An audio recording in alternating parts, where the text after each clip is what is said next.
우리의 전제는 삼위일체 하나님이 천지를 창조하셨다 해서 시작을 하지만 많은 학자들은 그렇지 않습니다. 왜냐하면요, 아까 엘로힘 배우셨듯이 1장 1절은 태초에 하나님이라고 해서 마치 성부 하나님만 계신 듯이 나오고요.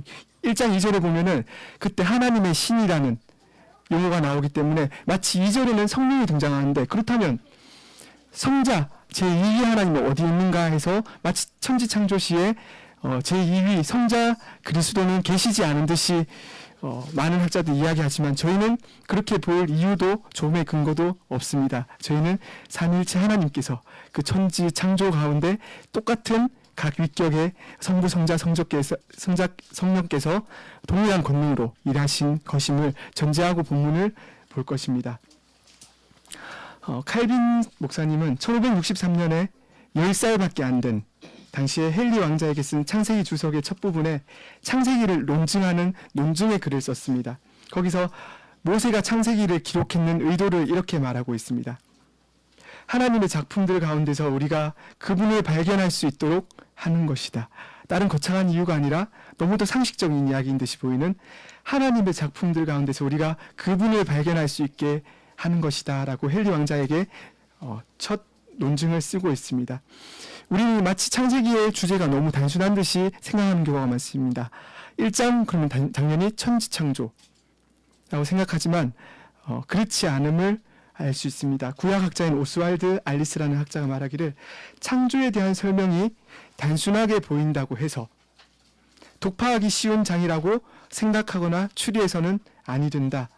연구하면 할수록 그것이 제기하는 창조의 심원성과 의문과 문제의 다양성으로 인하여 감동될 것이다. 그렇지만 내용은 여전히 그가 강조하기를 1절의 대명제, 여러분들 잘 아시듯이 태초에 하나님이 천지를 창조하시니라 라는 대명제, 곧 주제이기도 한 만물의 창조주 하나님을 외치는 이 시작 자체가 의미가 있다라고 설명합니다. 우리에게는 너무 쉬운 이야기인 듯이 보입니다. 우리에게 어떤 의미가 있을까요? 또 학자는 우리에게 오늘날 이 창세기 본문이 어떻게 의미가 있는지 이렇게 풀어서 설명합니다. 옛날 모세는, 창세기 저자 모세는 하나님의 백성 이스라엘을 종되었던 집 이집트에서 건져내고 약속의 땅으로 가던 중 광야에서 처음으로 천지창조의 이야기를 들려주었다. 이집트를 떠났지만 여전히 세계관과 가치관은 이집트적인 백성들의 진정한 정치적, 영적 구원을 기다리며 그는 창조 이야기로부터 시작을 하고 있다. 그는 삶과 인식의 모든 출발을 창조에 두고 있다. 옛날 모세의 이야기를 듣던 이스라엘 백성들처럼 우리도 20세기의 말에 세속도시의 황무함과 그리고 그 황무지에서 살면서 창세기 이야기를 새롭게 듣고자 한다. 시전의 광야에서, 혼돈의 광야에서, 불평과 심판의 광야에서 금송아지를 만들고 죽음에 직면하고 노뱀을 바라보며 구원의 희망을 가졌던 광야에서 우리는 이 창세기 이야기를 듣고자 한다. 우리는 새로운 하나님의 백성이 태어나길 바라며 창조의 이야기를 듣고자 한다. 세속적인 이집트 정신과 결별하고 왕같은 제사장 나라가 우리 가운데 이루어지기 위해 창조 이야기를 우리는 듣고자 한다. 창조 이야기를 처음 듣던 광야의 이스라엘 백성들이 신화적 세계관을 떨치고 나온 것 같이 새 시대의 신들과 싸우는 우리들도 물질주의, 인본주의, 세속주의, 분파주의, 혼합주의 신들을 우리 정신과 생활 속에서 다 몰아내기 위해 창조 기사를 듣고자 한다라고 표현했습니다. 이것이 우리가 창조 기사를 대할 때의 하나의 자세가 되면 좋겠다는 생각을 해보았습니다. 창세기에 이 모세가 준 창세기의 본문의 배경은 고대 사람들의 당시의 관습을 이해해야 되고 그때의 가장 특징적인 것은 우주의 삼라만상 속에 있는 모든 것들이 신이 깃들여져 있다고 생각을 했습니다. 욥기는 이렇게 표현하고 있습니다. 언제 태양이 빛남과 달을 명랑하게 운행되는 것을 보고 내 마음이 가만히 유혹되어 손에 입 맞추었던가라고 31장 26절에서 고백하고 있습니다. 그렇듯이 옛날 사람들은 해와 달과 별은 당연히 신이었습니다. 이제 본문을 볼 것인데요. 이 본문을 봄에 있어서 아까 말씀드렸듯이 이 당연히 보이는 창조 이야기가 너무도 엄밀하게 하나님께서 모세라는 저자를 통해서 우리가 과학이라는 용어를 쓰긴 좀 그렇지만 그보다 더 뛰어난 논리와 엄중함으로 하나님께서 표현했음을 볼 수 있습니다. 한 가지 특징은, 재미있는 특징은 숫자와 관련되어 있습니다. 3, 7, 10 세 개의 숫자가 반복됨으로써, 모세가 세 개의 숫자를 강조함으로써 하나님의 천지창조의 완전함과 더 이상 모자람이 없는 충족성을 드러내고 있습니다. 보시면요, 우리 1장 1절은 어떻게 되어 있습니까? 태초에 하나님이 천지를 창조하시니라라고, 태초에 하나님이 천지를 창조하시니라 4개의 단어로 되어 있지만 히브리어 원문은 7개의 히브리어 단어로 되어 있습니다. 7 강조가 되고 있고요. 두 번째 1장 2절을 보면은 히브리어 원문에 보면은 14개의 단어로 되어 있습니다. 7의 2배수, 7 곱하기 2 하면 얼마죠? 14. 7의 배수.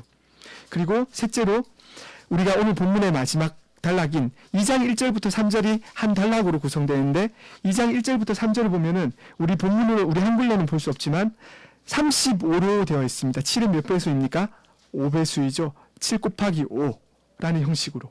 그리고 일곱째 날을 1절부터 3절까지 보면은 일곱째 날이라는 히브리어 욤 하쉐비라는 단어를 3번 사용함으로써 3이라는 숫자를 강조하고 있고요. 그리고 창조에 사용된 7일 중 6일, 1, 2, 3일하고 4, 5, 6일은 하나로 묶이는 내용으로 구성됩니다. 1, 2, 3일이 하나로, 좀 이따 설명드리겠지만 하나로 구성이 되고요. 4, 5, 6일이 3이라는 숫자로 하나로 구성되어 있습니다. 꼭 3으로 구성되어 있는 그 틀을 보아야만 이 본문을 이해할 수가 있습니다. 또 한 번 3이 강조되고 있습니다. 또 하나님께서는 1장 1절부터 2장 3절까지 10차례, 아까 말씀드렸듯이 10번 말씀하심으로써 10이라는 숫자를 강조하고 계십니다. 세상을 창조하기 위해서 7번 명령하시며 사람에 대해서 3가지를 선언하시고, 또한 보시기에 좋았더라고 7번 또 말씀하십니다. 이처럼 3, 7, 10 이 3가지 숫자를 사용하시면 우리가 생각하는, 세상 사람들이 이야기하는, 비평학자들이 이야기하는 우연이 아니라 히브리어 언어를 모세가, 바로의 궁중에서 교육받은 모세가 엄밀하게 사용함으로써 하나님의 창조 질서를 구체적이고 완전하게 드러내고자 하는 의도였음을 알 수 있습니다. 한 가지 논쟁점이 있습니다. 1장 1절과 2절의 관계가 어떠할까? 1장 1절을 보시면 태초에 하나님이 천지를 창조하시니라가 나오고, 2절을 보면은 그 땅이 혼돈하고 공허하며 흑암이 깊음 위에 있고 하나님의 영은 수면 위에 운행하시니라. 그리고 3절을 보시면 하나님이 이르시되 빛이 있으라 하시니 빛이 있었고 라고 나옵니다. 이 본문을 의심하는 사람들은 어떻게 이야기하냐면은 2절은 잠시 빼보라, 그리고 1절에서 3절로 바로 이어진다라고 말씀합니다. 태초에 하나님이 천지를 창조하시니라. 이제 그 내용을 설명하는 것입니다. 하나님이 이르시되 빛이 있으라. 말이 이어지기 때문에 논리적으로 우리가 사람이 생각하기에 말이 이어진다고 해서 2절은 내용의 흐름상 맞지 않다라고 이야기하지만 그렇지 않습니다. 그들이 어떻게 보냐면은 1절에 말씀하고 나서 2절은 1절에 속하는 절이라고 설명합니다. 그러면 어떻게 되냐면은 태초에 하나님이 천지를 창조하시니라 라고 선언이 아니라 태초에 하나님이 천지를 창조하실 때에, 그때에 땅이 혼돈하고 공허하며 라고 됩니다. 그러면은 하나님이 천지를 하실 때에 삼위 하나님만 존재하신 게 아니라 땅이 혼돈했고 공허했다는 어떤 현상이 이미 존재하는 것이 되고, 그것을 마치 하나님과 별개의 것으로 존재하는 것인 양 설명이 되는 것입니다. 절대로 인정할 수 없는 그들의 논리입니다. 우리는 1장 1절을 태초에 하나님이 천지를 창조하셨다는 독립절로 볼 것이고, 마땅히 그래 보아야 하고 모세의 의도이고, 그렇기 때문에 1장 1절은 창세기 1장과 2장 3절의 서론이기도 하며 나머지 50장 전체의 서원이기도 합니다. 왜냐하면은 창세기 구조는 이런 식으로 되어 있습니다. 톨레도트라고 히브리어 단어가 되어 있는데 10개의 톨레도스로, 11개라고 하는 사람도 있지만 10개의 톨레도스로 되어 있습니다. 톨레도시 뭐냐면은 계보, 족보 이런 것들로 해석이 되는 단어인데, 예를 들면 이런 것입니다. 노아의 족보는 이러하니라. 계속 나오는 거 기억하십니까? 에서의 족보는 이러하니라. 이런 것들이 10개로 구성되어 있고 이 본문들이 이 10개를 통해서 내용들이 전개되고 있는데, 예를 들어서 노아의 족보가 이러하니라라고 나오면은 노아의 이야기가 나오는 것이 아니라 노아의 후손들의 이야기가 계속 나오고 있는 것입니다. 그렇다면은 첫 번째 톨레도트가 2장 4절에 등장하고 있습니다. 그렇다면은 2장 4절부터는 1장 1절부터 2장 3절의 이야기가 서론이 되는 것이고, 1장 1절부터 2장 3절의 이야기를 서론으로 삼아 천지창조에 관한 모든 이야기의 후속 이야기가, 이어지는 이야기가 드러나는 것입니다. 그렇기 때문에 1장 1절은 나머지 창세기 전체의 서론인 것입니다. 2절에 보시면은 혼돈과 공허라는 단어가 있습니다. 마치 부정적인 느낌이 들고, 하나님이 천지를 만드셨는데 어떻게 이렇게 부정적인 단어가 있을 수 있는가 라고 생각하는 것은 단지 우리의 생각일 뿐입니다. 혼돈과 공허라는 단어는, 혼돈이라는 것은 형태가 없는 것을 의미하고요, 공허라는 것은 채워지지 않은 것을 의미합니다. 짜여지지 않은 것을 의미하고요, 마치 집을 지을 때 위에 집이 짓기 전에 기초공사만 되어 있는 상태를 의미합니다. 그게 바로 혼돈과 공허이지, 우리가 그냥 일반적으로 사용하는 혼돈과 공허, 하나님과 어울리지 않는 어떤 혼돈과 공허가 아니라 하나님께서 독특한 용어를 사용하심으로써 3절부터 31절까지의 창조를 설명하기 위한 하나의 방식으로, 형식으로 삼으시는 것입니다. 엄청 중요한 단어인 것은, 이 혼돈과 공허라는 것을 형식으로 삼아 나머지 창조가 첫째 날부터 여섯째 날까지 전개가 되기 때문에 이 단어는 우리가 자세히 새겨야 되고, 이 단어를 어떻게 생각하면 되냐면은, 이 단어는 인간이 거주할 수 없는, 인간이 거주하기에는 아직 준비가 안 된 상태를 의미할 뿐이다라는 어떤 한 학자의 의견을 새길 필요가 있습니다. 단지 하나님의 창조의 순서상 준비가 안 된 하나의 어떤 기초 공사의 단계 정도로 생각해야지, 마치 악의 세력의 혼돈과 공허를 집어넣은 듯이, 마귀가 집어넣은 듯이 하나님의 창조 영역에 그런 것들을 끼워 넣을 필요가 전혀 없는 것입니다. 2절에 보시면은 하나님의 신은 수명에 운행하신다라고 합니다. 신명기 32장 11절에 보시면은 이렇게 말씀하고 계십니다. 마치 독수리가 자기의 보금자리를 어지럽게 하며 자기의 새끼 위에 너풀거리며 그의 날개를 펴서 새끼를 받으며 그의 날개 위에 그것을 엎는 것 같이 하나님의 사역을 설명하고 있는데, 2절이 마치 이와 같은, 운행하다라는 단어는 마치 독수리가 자기의 아기 새끼를 적극적으로, 능동적으로 온 힘을 다해 보호하시는 모양으로 2절이 설명되어 있습니다. 혼돈과 공허, 그 가운데 삼위 하나님, 특별히 그 성령께서 꽉 붙들고 계시는 표현을 운행하다라는 표현으로 설명하고 있습니다. 워필드라는 학자는, 워필드는 이 부분에서 이렇게 설명하고 있습니다. 창조에 나타난 성령의 사역에 대해서 표현하기를, 하나님의 신은 구약의 최초부터 만물의 존재와 존속의 원리이시며 모든 움직임과 질서 그리고 생명의 근원이시며 생성의 원인으로 나타난다라고 표현하고 있습니다. 이제 3절부터 31절은 두 가지 표를 기억하시면은 한 번에 이해하실 수가 있습니다. 한 가지는 형식입니다. 5가지의 형식으로 하나님의 말씀으로 이것들이 구성되고 있는데, 계속 반복되는 하나의 형식이 있는데, 5가지 중에 첫 번째 선언입니다. 무엇일까요? 하나님께서 가라사대, 계속 반복되고 있습니다. 3절, 6절, 9절 등등에서 약 10번 정도 반복되고 있고요. 두 번째, 명령을 하고 계십니다. 마치 왕이신 하나님께서 그의 신하들에게 명령하시듯이 되라, 있으라 라고 명령하시는 것이 또한 3절, 6절, 9절, 11절 등에서 반복되고 있고요. 또한 완성에 대한 형식이 나옵니다. 뭐뭐가 그저 명령을 하셨으니 완성, 뭐뭐가 되었다, 있습니다 라는 완성의 형식이 3절, 7절, 9절 등에서 또한 약 10번 정도 나오고 있습니다. 네 번째, 평가가 등장하고 있습니다. 하나님의 평가입니다. 보시기에 좋았더라 라고 하시면서 4절, 10절 등등에서 나오고 있고요. 마지막으로 5번째 형식은 시간의 흐름에 관한 이야기가 나옵니다. 뭐가 나옵니까? 저녁이 되고 아침이 되니 라는 것들이 5절, 8절 등등에서 반복되면서 하나님께서 이러한 5가지 형식을 두심으로써 천지창조를 설명하고 계시고요. 또 한 가지는 더 중요한 것인데, 아까 말씀드렸듯이 2절에 혼돈과 공허라는 단어에서 비롯되는 내용의 형식입니다. 첫째 날부터 셋째 날까지가 하나의 묶음이고요. 넷째 날부터 여섯째 날까지가 하나의 묶음입니다. 첫째 날부터 셋째 날은 마치 이와 같습니다. 우리가 건축을 하고 나서 집에 방이 있는데 하나님께서 그 각 하나하나의 방을 만드시는 형식이 마치 첫째 날부터 셋째 날입니다. 아까 형태가 없다고 했는데 그게 혼돈이라면은 마치 하나님께서 혼돈하게 하셨던 그것을 형태가 있게끔 하시는 것. 혼돈은 형태가 없는 것이라면은 첫째 날부터 셋째 날까지 형태가 있게 하심으로써 형태를 만드시는 것, 방을 만드시는 것. 첫째 날은 3절부터 5절에 나오듯이 빛이라는 형태를 만드십니다. 빛이라는 방을 만드시고요. 둘째 날은 물과 궁창이라는 방을 만드세요. 6절부터 8절까지 나오는 말씀. 그리고 셋째 날에는 땅, 채소, 11절과 13절에 나오듯이 셋째 날에는 땅과 채소와 같은 어떤 형태, 방을 만드십니다. 방을 만드셨으면 당연히 그 안에 가구를 넣듯이 내용물을 채우는 것이 바로 넷째 날부터 여섯째 날의 이야기입니다.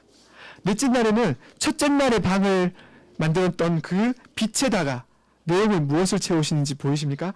14절부터 19절 광명을 그 내용물로 채우시고요. 빛을 만드셨으니 그 광명을 마치 가구를 배치하듯이 채우시고, 둘째 날에 물과 궁창을 만드셨다면 그 안에 가구를 넣으시듯이 궁창을 채우는 공중의 새, 그리고 물과 물을 나누시고 물속에 있는 생물, 이런 것들을 마치 집에 가구를 넣듯이 채우시고, 그리고 셋째 날에 땅과 채소를 집에 만드셨다면은, 그 방을 만드셨다면은, 여섯째 날에는 땅과 채소의 가운데 땅과 짐승을, 그리고 인간을 만드십니다. 그럼으로써 혼돈했던 형태가 없던 상태를 형태를 채우시고, 공허했던 내용이 없던 곳에 내용을 채우시는, 이러한 창조의 엄밀함으로 하나님께서 모세를 통해 표현을 하고 계십니다. 그렇다면은 조금 어려운 단어가 있는데, 궁창은 무엇일까요? 하늘. 궁창은 너무 어려운 단어이지만 많은 이야기가 있지만 우리 가영이가 잘 이야기했듯이 하늘이라고 많이들 생각을 하고 있습니다. 그렇지만 성경에서는 이 단어 자체의 의미는 잘 모른다라는 것이 이야기입니다. 그렇지만 우리가 알 수 있는 것은 물과 물을 나누는 것이구나. 그리고 지면과 구름 사이의 어떤 공간을 점유하는 것이구나. 그렇지만 창세기 1장에서 궁창 자체에서 관심이 없구나. 이 정도가 우리가 궁창에 대해서는 알면 되는 것이라고 이야기하고 있습니다. 하나님의 권능을 드러냄이 이 천지창조의 목적이지, 궁창 자체를 설명하는 것은 저자의 의도가 아니다라고 궁창에 대해서 결론 짓고 있습니다. 또 한 가지 질문을 드리겠습니다. 하나님의 형상은 무엇일까요? 하나님의 형상. 그렇다면 이 표현이 되어 있는 우리가 우리의 형상을 따라 하듯이 하나님께서 우리라고 표현하신 것은 대체 무엇일까요? 고대의 왕들은, 한 가지 해석은 고대의 왕들은 자기의 땅의 영역에 자기의 얼굴 형상을 본따서 심어놨다고 합니다. 그 형상이 있는 곳까지가 내 땅의 영역이다라고 해서 거기 땅의 영역은 나의 왕의 통치권이 행사되는 곳. 그래서 그 땅에 거주하는 모든 사람들은 그 왕의 형상을 따라서 사는 것이라고 해석하면서, 인간이 하나님의 형상을 부여받았다면 우리는 마땅히 하나님의 왕이신 왕의 의도와 그의 목적과 뜻을 가지고 사는 것이라고 해석을 하고 있습니다. 꽤 흥미롭고 그럴듯한 해석이지만 좀 더 우리가 마땅히 받아들일 것은 삼위 하나님께서 삼위 하나님 내적 질서, 우리가 알 수 없는 그의 오묘한 신비 가운데서 우리의 형상을 따라, 하나님의 형상을 따라 인간을 만드셨음으로 이해하는 것이 가장 보편적인 이야기입니다. 이것은 여전히 칼빈 목사님의 설명이 가장 멋집니다. 하나님의 형상이라는 말은 아담이 처음에 받았던 그 온전함을 의미한다. 하나님의 형상의 주요한 처소가 가슴과 마음 혹은 영혼과 그 능력에 있다 해도, 인간의 어느 부분에도, 심지어는 육체 자체에도 그 광채의 얼마가 빛나지 않는 곳은 없다라고 이 하나님의 형상에 관한 정의를 멋지게 해주고 계십니다. 이제 드디어 2장 1절부터 3절에 관한 내용입니다. 벌써 1장이 끝났어요. 2장 1절부터 3절을 보시면은 드디어 이 내용을 보시면 뭔가 비슷한 내용이 생각나지 않으십니까? 1장의 어느 부분과 비슷한 내용이 생각나지 않으십니까? 하나님이란 단어, 하늘과 땅이라는 단어, 그리고 그가 만들다라는 단어. 창세기 1장 1절의 서문과 매우 유사합니다. 두문일치라고, 두미일치라고 해서 머리와 꼬리가 일치를 함으로써 여기가 이제 서원이다라고 모세가 종교를 짓고 있는 하나의 단락을 형성하고 있습니다. 우리 하나님께서 마치 집을 만드시고 그 집에 집들이를 하시면서 주인이 기뻐 잔치를 배설하시면서 모든 집에 있는 하객으로 온 그리고 손님으로 온 그들에게 잔치를 벌이시면서 그가 하신 모든 업적을 송축해 하시고 그들로 하여금 이 잔치에 참여하여 하나님을 찬송케 하는 이미지를 떠올릴 수가 있습니다. 이사야서 66장 1절에 보면은 하늘을 하나님의 보좌로 표현하고 땅을 그의 발등상으로 표현하고 있습니다. 하나님이 얼마나 크시냐면 감히 맞추어 표현하시기를 그 넓은 하늘을 하나님의 엉덩이가 앉으시는 것으로 표현하시고 이 넓은 우주의 땅을 하나님의 발이 앉으시는 것으로 표현하고 있습니다. 이 내용은 안식하신다는 내용의 의미는 마치 성전에서 그가 거주하신 것과 같고 온 우주에 그가 앉으시는 것과 같고 심지어는 우리 신약에 사는 우리에게는 우리 가운데 거주하시는 것과 같습니다. 하나님께서 우리 안에 이제 임재하심으로써 우리가 날마다 우리 가운데 거하시는 그를 예배하는 것이고 심지어 창조주로 계셨던 그리고 창조 가운데 모든 것이 그로 말미암아 됐다는 제1위 성자 그리스도께서 보내신 그리스도의 영이 우리와 함께 하심으로 마땅히 우리의 삶 자체가 그를 예배하는 것이고 우리 삶 자체가 그가 하신 창조의 사역을 드러내는 것이 되는 것입니다. 잠언 8장에서 너무 아름답게 고백하고 있고요. 그리고 욥기 38장과 41장은 온통 이 삼위 하나님의 창조에 관한 노래이고요. 구약의 모든 선지자들이 창조를 노래하고 있습니다. 구약뿐만 아니라 이 창조의 아까 서원이라고 말씀드렸듯이 신앙에도 우리에게 의미를 주고 있습니다. 창조는 우리의 구원에 대한 하나의 틀을 이미 제시한 것이 됩니다. 아까 혼돈과 공허 가운데서 빛을 주시사 모든 것들이 있게 하신 하나님, 우리의 죄악밖에 없는 것을 빛을 비추시사 그리스도를 보내심으로써 우리의 빛을 주신 하나님, 창조주 그리스도께서 창조주 하나님께서 우리의 모든 것들을 새롭게 지으셔서 이제는 죄밖에 없는 우리를 하여금 새롭게 창조하신 그의 사역 가운데 우리를 자녀되게 하심. 골로새서 1장 16절 말씀 아까 읽었지만 한번 보시겠습니다.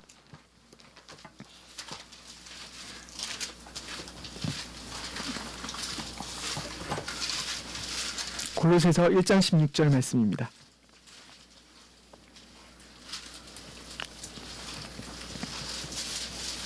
같이 읽고 말씀을 정리하도록 하겠습니다. 시작. 만물이 그에게서 창조되되 하늘과 땅에서 보이는 것들과 보이지 않는 것들과 혹은 왕권들이나 주권들이나 통치자들이나 권세자들이나 만물이 다 그로 말미암고 그를 위하여 창조되었고, 저 혼자 17절 읽겠습니다. 또한 그가 만물보다 먼저 계시고 만물이 그 안에 함께 섰느니라 라고 말씀합니다. 우리의 결론은 이 말씀이 되어야 될 것 같습니다. 광야의 이스라엘 백성들은 갈 곳 모르고 헤매었지만 우리는 이 그리스도의 영이 내주하시는 존재들 된 자들로서 만물이 그에게서 창조되었음, 그 창조의 권능을 가지신 그가 우리 가운데 임재하심, 내주하심이 우리의 천지창조를 바라보는 결론이 되어야 될 것 같습니다. 천지창조는 결코 과거에 있었던 수천 년 전에 있었던 하나님만의 독자적인 사건이 아니라 우리와 관련이 있으면 제1위 성자 그리스도께서 친히 개입하신 사건이고 모든 것들이 모든 창조가 그로 말미암아 이루어진 것이므로 마땅히 창조가 우리와 깊이 연루되어 있고 관계가 깊은 사건인 것입니다. 이 만물이 그에게서 창조되되라는 이 말씀을 심중에 새기시사 우리가 어떤 존재인지 다시 한번 깨달으시고 이 천지 창조를 기억하시면서 이 험악한 세상에서 빛을 비추신 그의 권능을 의지하여 사시는 우리 십자가지교회 성도님들 되시기를 간절히 소망합니다. 제가 기도하겠습니다.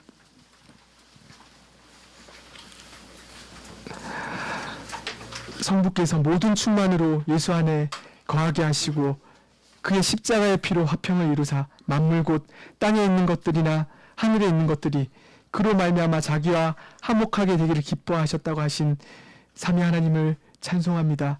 천지창조가 남의 이야기가 아니라 우리의 이야기요 우리의 사건임을 보았습니다. 이 험악한 시대에 창조주께서 구속자 되시사 우리와 동행하심을 기억해 하시고 날마다 넉넉히 거뜬히 승리하는 우리의 인생 되게 하여 주시옵소서. 거룩한 주의 말씀 주심 감사드리며 예수님의 이름으로 기도합니다. 아멘.